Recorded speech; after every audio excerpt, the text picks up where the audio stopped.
She didn't ask me for love. She asked me to help her survive. Every 30 days, like clockwork, I handed over the money.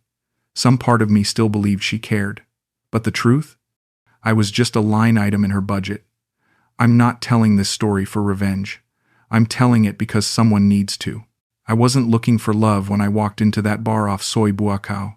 Hell, I wasn't even looking for company. 3 nights into my retirement trip to Thailand, and I'd already seen enough neon signs and heard enough "Hello Handsome" to last a lifetime. But something about this place felt different. Quieter. The music wasn't pounding through my chest, and the girls weren't circling like sharks.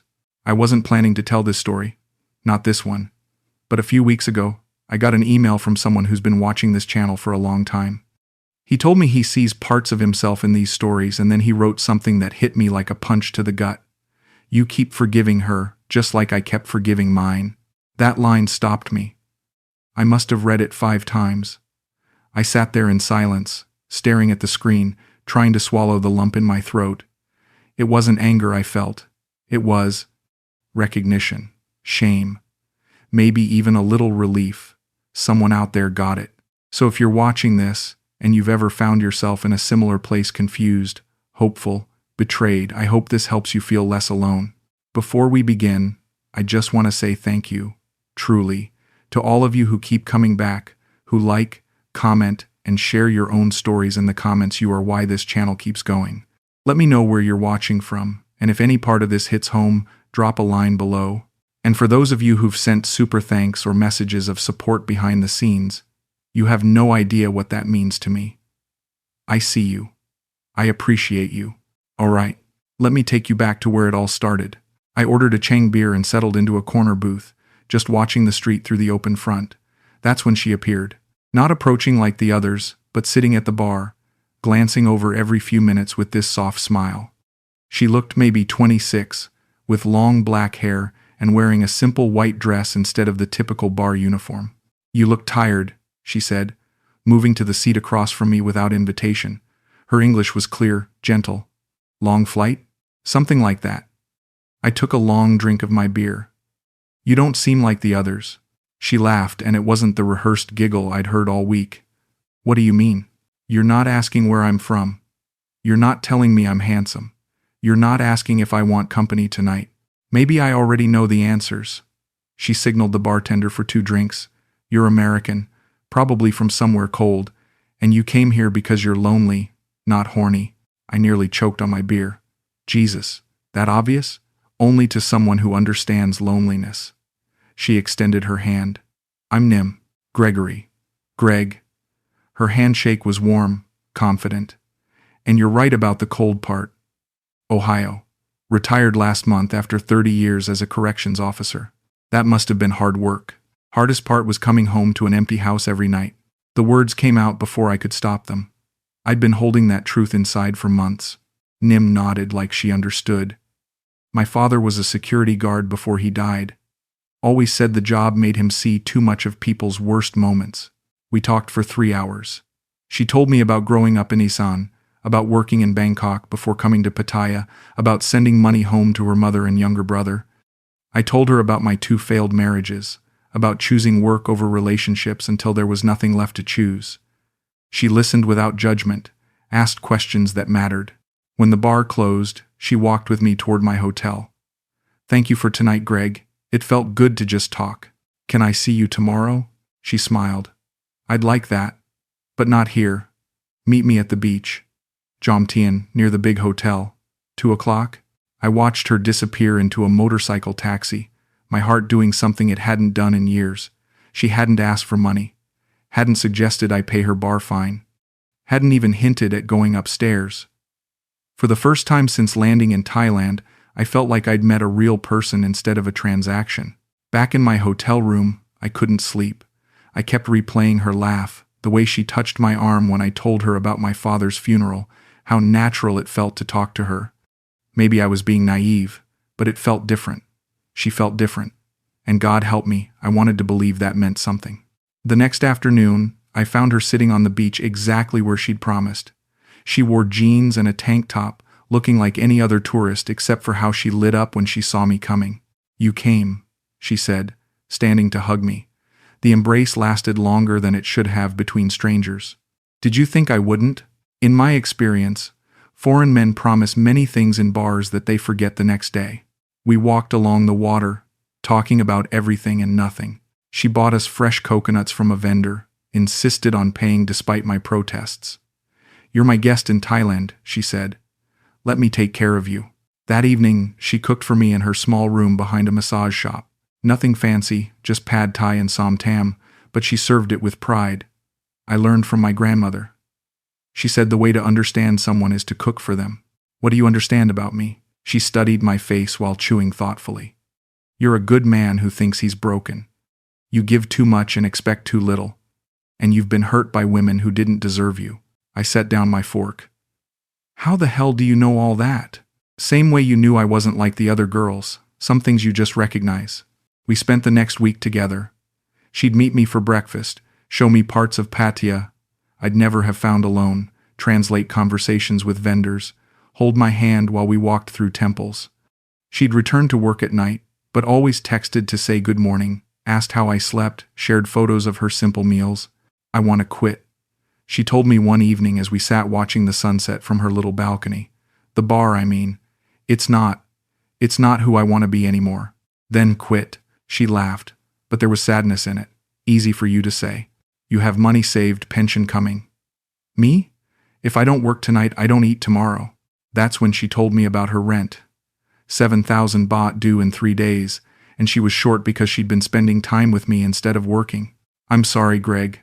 I shouldn't burden you with my problems. I'll figure something out." But I was already reaching for my wallet. "How much do you need?" "No. I can't ask you for money. It would change things between us." "You didn't ask," I offered. I counted out 10,000 baht. "Take it." She stared at the bills like they might disappear. "Greg, this is too much. The rent is only..." "Keep the extra. Buy some food, pay your phone bill, whatever you need." She took the money with trembling hands, then buried her face against my chest. I felt her tears soaking through my shirt. "Thank you," she whispered. "You don't know what this means." "What you mean?" I held her tighter, feeling something shift inside me. Not just attraction anymore, but protectiveness. Purpose. For the first time since retiring, I felt useful, needed.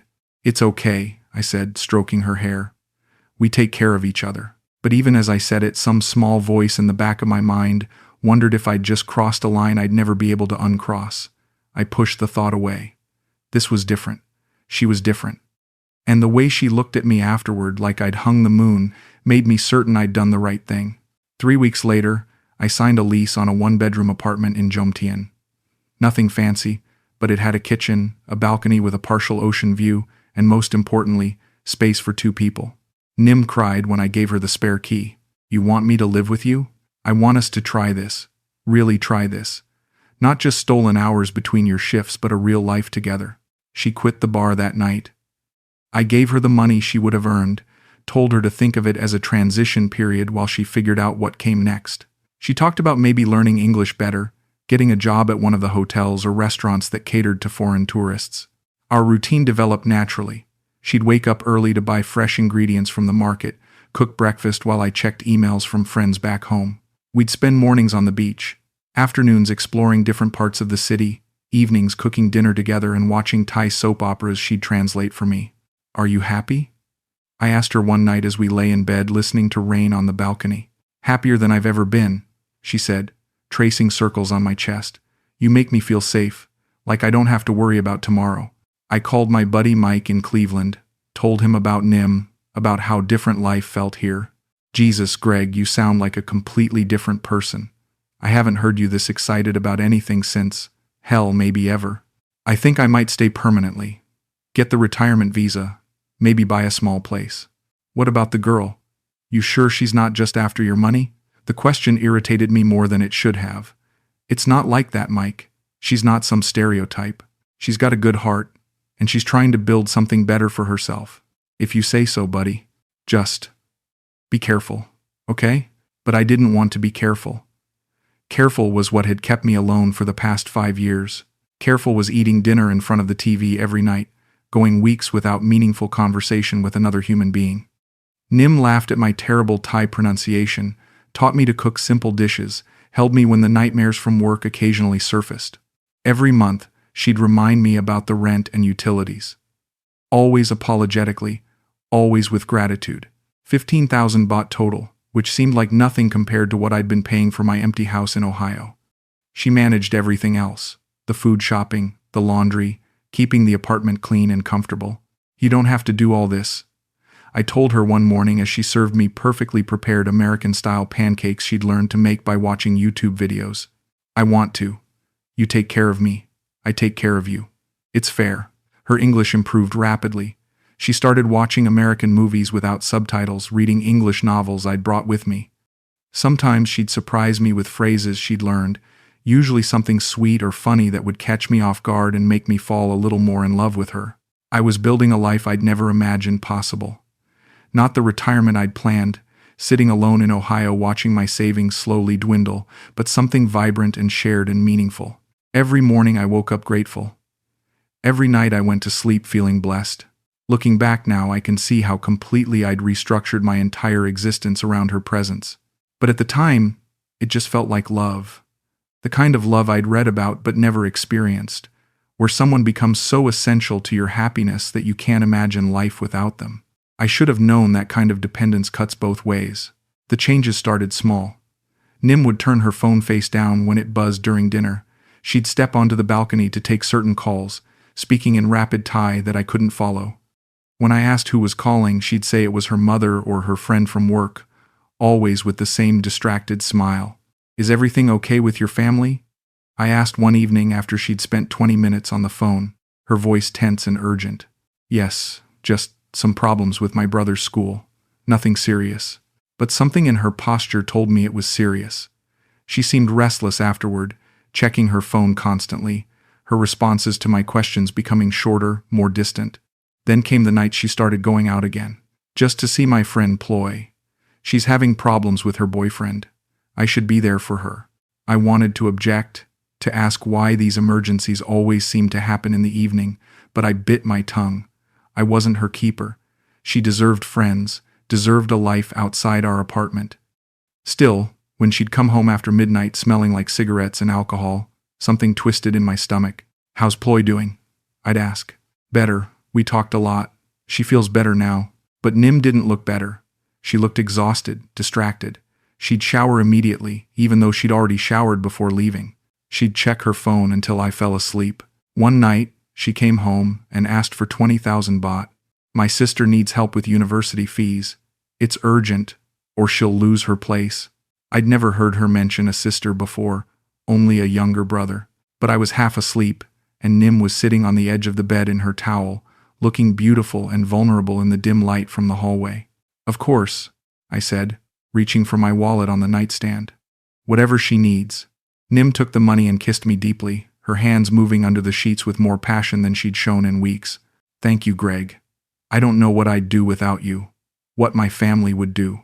But the next morning, when I asked more about her sister, her story got fuzzy. Different details, conflicting timelines. When I pressed gently, she got defensive. "Why are you questioning me? Don't you trust me?" "Of course I trust you. I just want to understand your family better." "You wouldn't understand. Thai families are complicated. We have obligations you don't have in America." She was right about that, and I felt guilty for pushing. But the doubt had planted itself, a small seed that would grow whether I wanted it to or not. The pattern continued. Emergency requests for money, always accompanied by elaborate stories about relatives I'd never heard of, problems that couldn't wait, crises that required immediate cash solutions, and always followed by physical affection that felt more calculated than spontaneous. "Maybe I should meet some of your family," I suggested one afternoon. "If they're struggling, maybe there's more I can do to help." The look that flashed across her face was pure panic, gone so quickly I almost convinced myself I'd imagined it. "They're very traditional. They wouldn't understand about us living together. Maybe later, when we're more settled." But we were settled. We'd been living together for 4 months. I was learning Thai, talking about getting a retirement visa, considering buying property. How much more settled could we be? I started paying attention to things I'd been ignoring. How she never let me walk her to the market anymore, always insisting she preferred to go alone. how her phone was always charging in another room when she showered, how she'd developed an extensive network of friends I'd never met, all of whom seemed to have constant emergencies that required her presence at night. I think something's wrong, I told myself one evening as I sat alone in our apartment, waiting for her to return from another urgent friend visit. But I couldn't bring myself to confront her directly, because confronting her would mean risking losing her, and losing her would mean going back to the loneliness I'd escaped. So I chose to explain away what I couldn't ignore, and ignore what I couldn't explain away. I told myself this was just cultural difference, that Thai family obligations were more complex than I understood, that her secretiveness was about protecting her traditional relatives from the shame of her relationship with a foreign man. I told myself anything except the truth that was becoming clearer every day. The woman I loved was lying to me. I have to go see my aunt tonight. She's very sick, in the hospital in Bangkok. I might be gone for a few days. Nim was already packing a small bag as she told me this, moving with an urgency that felt practiced. It was a Friday evening, and we'd been planning to try a new restaurant I'd found online. Which hospital? I can drive you, or we can take the bus together. No, you don't understand Thai hospitals. It would be too confusing for you. I'll take the train, be back Monday or Tuesday. Something about her tone made me look up from my book. She was throwing clothes into her bag without looking at them, her movements quick and nervous. Nim, slow down. Talk to me. What happened to your aunt? Heart problems. Very serious. My cousin called. Said I need to come immediately. I'd never heard her mention this aunt or cousin before, but her distress seemed real enough. I stood up to hold her, but she stepped away. I have to hurry. The last train leaves in an hour. She kissed me quickly on the cheek, grabbed her bag, and was out the door before I could process what had happened. I stood in the suddenly empty apartment, listening to the echo of her footsteps fading down the stairwell. Saturday passed slowly. I texted her a few times asking how her aunt was doing, if she needed anything. No response. Sunday, the same. By Monday, I was alternating between worry and anger. Even if she was dealing with a family emergency, she could take 30 seconds to respond to a text. Tuesday evening, I decided to walk down to Beach Road, maybe get dinner at one of the beachside restaurants we'd visited together. The crowds were thick, tourists and locals mixing in the humid evening air. I was waiting for a gap in traffic to cross the street when I saw her. Nim was walking arm in arm with a tall European man, maybe German or Dutch from his appearance. She was wearing a dress I'd never seen, laughing at something he was saying. They looked comfortable together, intimate, not like strangers who'd just met. My first instinct was relief. She was safe. My second was confusion. Why was she here instead of Bangkok? My third was a sinking realization as I watched her reach up to kiss the man's cheek in exactly the same affectionate way she'd kiss mine. I called her name. She was maybe 20 feet away, close enough that I knew she heard me. She looked directly at me for just a moment, our eyes meeting across the crowd. Then she looked away and kept walking. I stood frozen on the sidewalk as people flowed around me, processing what I'd just witnessed. The woman I lived with, the woman who'd been in Bangkok caring for her sick aunt, was walking down Beach Road with another man, acting like she'd never seen me in her life. I followed them at a distance, hating myself for it but unable to stop. They went into a hotel bar, sat close together on a couch, ordered drinks. She was animated, touching his arm, leaning into him. She looked happy, relaxed in a way I hadn't seen in months. I watched for an hour before I couldn't take any more. Walking home alone, I tried to construct explanations. Maybe it was a cousin helping with family problems. Maybe she'd needed to come back to Pattaya for some reason related to her aunt's situation. Maybe she hadn't seen me clearly in the crowd. But even as I told myself these stories, I knew I was lying. I'd seen the look on her face when she spotted me. Not confusion or surprise, but recognition followed immediately by dismissal, like I was a stranger who'd mistaken her for someone else. I sat in our apartment until 3 a.m, waiting for her to come home, to explain, to make it make sense. But she didn't come home, and in the silence, I started to understand that everything I thought I knew about my life here was built on foundations that had just crumbled beneath me. She returned 5 days later like nothing had happened. "Greg, I missed you so much." She dropped her bag by the door and moved to hug me, but I stepped back. "How's your aunt?" "Better, thank God." But it was very serious. I couldn't leave the hospital, couldn't use my phone much. I'm sorry I didn't call more. She was good. If I hadn't seen her with that man, I might have believed her. The concern in her voice sounded genuine, her relief at being home felt real. But I had seen her, and now I was listening to her lie to my face with the kind of ease that comes from practice. I saw you. On Beach Road. Tuesday night. The words hung in the air between us. I watched her face, looking for any crack in her composure. For just a moment, something flickered across her expression. Not guilt or shame, but calculation. She was deciding which story to tell. That's impossible. I was in Bangkok, with a tall white guy. You were wearing a blue dress. You looked right at me. She shook her head, confusion and hurt mixing perfectly in her voice. Greg, you must have seen someone who looked like me. There are many Thai women in Pattaya. I was with my aunt. I can show you the train tickets. And she could, I realized. She could show me train tickets, hospital receipts, photos with relatives I'd never met. She could construct an entire narrative that would make me the paranoid foreigner seeing things that weren't there. Maybe you're right, I said, because continuing the conversation would only lead to more lies, and I wasn't ready to deal with what those lies meant. But something had shifted between us. She could feel it too. Where before her affection had seemed natural, now it felt performative. She'd touch my arm while talking, but her attention seemed elsewhere. She'd cook dinner and serve it with a smile, but the conversation felt forced. 2 weeks later, she asked for the monthly money. Rent is due tomorrow, and I need to buy groceries and pay the electric bill. 15,000 baht, just like always. But now, instead of handing it over automatically, I hesitated. What if I paid the landlord directly? I could set up automatic transfers for the utilities too. Why would you want to do that? I can handle everything like I always do. It might be easier. More organized. Greg, are you not trusting me with money now? The hurt in her voice was so genuine that for a moment I doubted what I'd seen on Beach Road. Maybe I had been mistaken. Maybe my own insecurities were making me paranoid. I gave her the money, and that became our new routine. The same monthly request, but now I could see the pattern I'd been blind to before. In the days leading up to rent being due, Nim would be affectionate, attentive, present. She'd cook my favorite meals, suggest we watch movies together, be physically intimate in ways that reminded me why I'd fallen for her. But afterward she'd become distant again. More nights out with friends who had problems. More emergency phone calls that required private conversations on the balcony. More requests for additional money. Always with elaborate explanations about family crises I couldn't verify. I started keeping track, writing down the dates and amounts in a notebook I hid in my dresser. 25,000 baht in September, 32,000 in October. Always something urgent, always something that couldn't wait. Your family has a lot of emergencies, I said one evening after she'd asked for money to help her brother pay for motorcycle repairs. Life is hard for poor people in Thailand.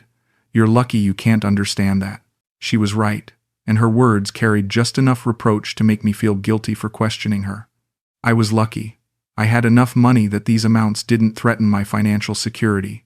What kind of person would begrudge helping someone they loved? But I was beginning to understand that love might not be the right word for what was happening between us. Love involves honesty, trust, mutual respect.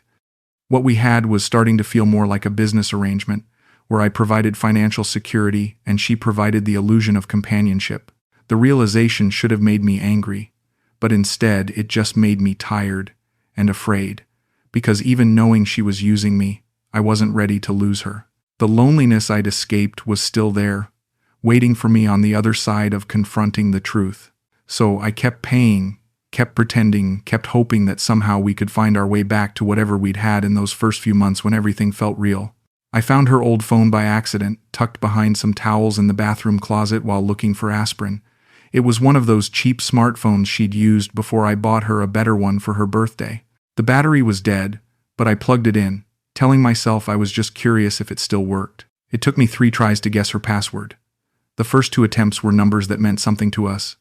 The date we'd moved in together. The third was her birthday. Of course, I shouldn't have opened it. I knew that even as I scrolled through the message history, but I couldn't stop myself. It was like watching a car accident in slow motion. There were dozens of conversations with different men, all following the same basic script. Good morning, handsome. How are you today? I miss you so much. When are you coming back to Thailand? I'm sorry, baby, I have problem with rent this month. Can you help me? Some conversations were in English, others in German, or what looked like Dutch. Each man had a pet name: darling, sweetheart, honey, my love. The same words she used with me, distributed across a roster of foreign men who thought they were special. The timestamps told the real story. Messages to Michael from Australia, sent the same day she'd told me she was helping her sick friend. Flirty texts to Klaus from Germany sent during our romantic dinner last week. Photos I'd never seen. Selfies taken in our apartment while I was at the gym or running errands. But the worst part wasn't the deception. It was how formulaic it all was. The same complaints about money troubles, the same promises to visit, the same expressions of love and longing. I scrolled through months of identical conversations, and I realized that I wasn't special. I wasn't even unique. I was just one name in a contact list, one source of income in a carefully managed portfolio. There was a spreadsheet app on the phone. When I opened it, I found a simple table tracking payments from different men by month. My name was there, Greg USA, along with amounts and dates. October, 32,000 baht. November, 28,000 baht. December, 40,000 baht. But I wasn't alone. Klaus, Germany, had sent 35,000 baht in November. David, UK, had transferred 50,000 inches December. There were 8 names on the list, representing a monthly income that would have made her solidly middle class by Thai standards. I sat on the bathroom floor, staring at the screen until my eyes burned. Everything I'd thought I knew about our relationship, every moment I'd treasured as proof of our connection, was revealed as performance. Professional, practiced, profitable performance. The saddest part was how good she was at it. Reading through her messages, I could see why men fell for her. She was attentive without being clingy, vulnerable without being needy, affectionate without being overwhelming. She remembered details about their lives, asked about their work, made each one feel heard and appreciated. She was, in her way, providing a service, emotional intimacy for men who couldn't find it elsewhere, companionship for the lonely, the illusion of being desired and needed. The money wasn't payment for sex, it was payment for the feeling of being special. I heard her key in the front door and quickly turned off the phone, shoved it back where I'd found it. My hands were shaking as I closed the closet door. Greg, are you home? Her voice carried the usual warmth, the practiced affection I now recognized as part of her professional persona. In here, I called back, surprised at how normal my voice sounded. She appeared in the bathroom doorway, still in the dress she'd worn to another friend's emergency. How was your day, baby? Fine. How's your friend doing? Much better. Thank you for being so understanding. She kissed my forehead, the same gentle gesture that used to make my heart skip. I wanted to confront her, to throw the phone at her feet, demand explanations, force her to admit what I'd discovered. But what would be the point? She'd already proven how skillfully she could lie, how easily she could make me doubt my own perceptions. Instead, I went to my dresser and pulled out an envelope I'd prepared earlier. 15,000 baht, the monthly rent money she'd be asking for in a day or two. What's this? She asked, taking the envelope with surprise. Your money. For this month. But it's not due until, I know. I'm going to be traveling for a few weeks. Visiting friends in Bangkok. Maybe going up north. I won't be here to give it to you later. She opened the envelope, counted the bills with quick, efficient movements. How long will you be gone? I'm not sure. Maybe a month. Maybe longer. Oh. For the first time since I'd known her, she seemed genuinely uncertain.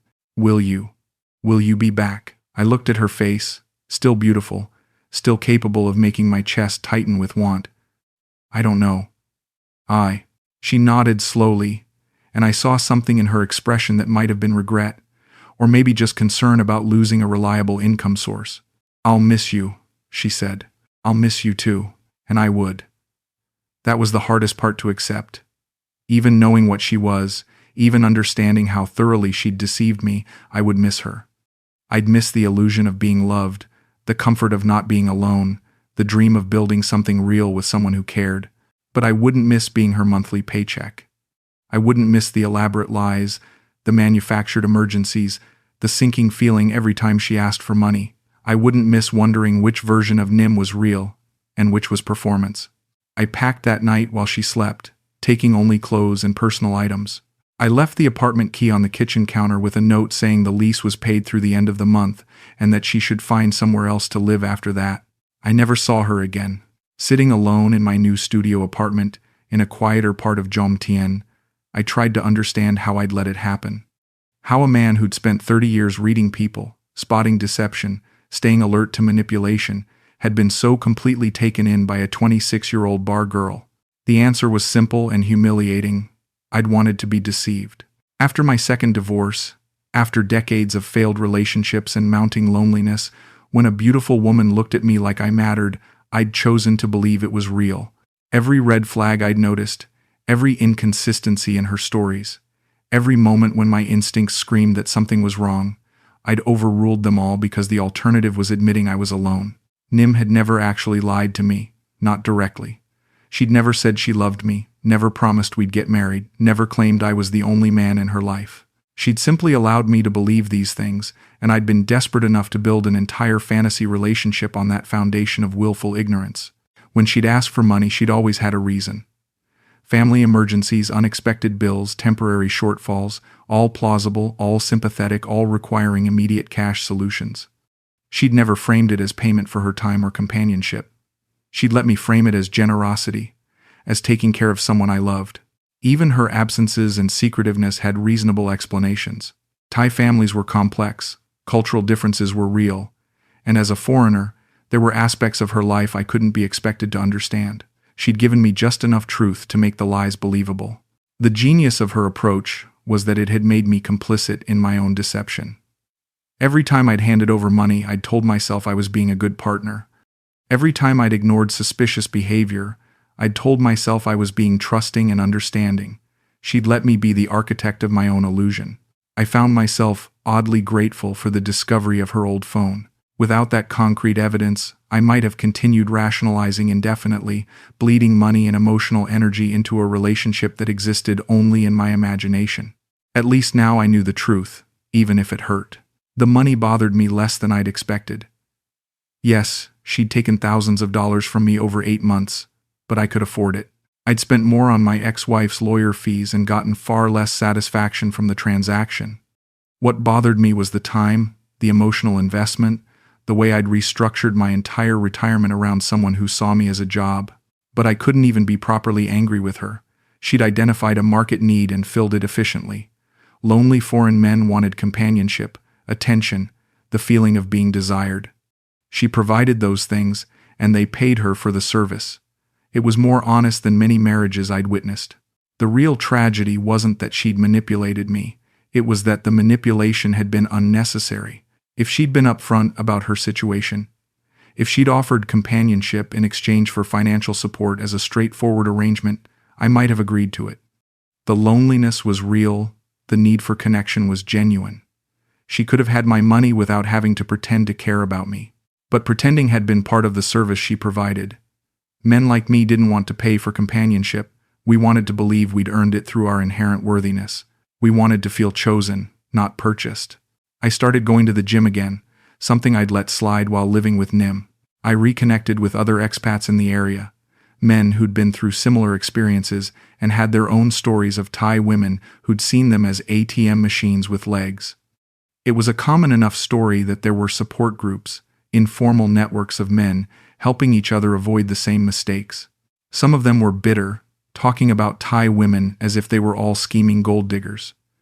But I couldn't bring myself to generalize like that. Nim had been surviving in a system that gave her limited options. She'd used her intelligence, charm, and beauty to create income streams that allowed her to support herself and her family. In a different economic system, she might have been a successful saleswoman or marketing executive. The fault wasn't hers for playing the game skillfully. It was mine for not recognizing I was in a game at all. 3 months after leaving her, I was healthier, lonelier, and clearer about who I was and what I actually wanted. The dream of finding love in Thailand had died, but so had the desperate need to believe in illusions that couldn't survive honest examination.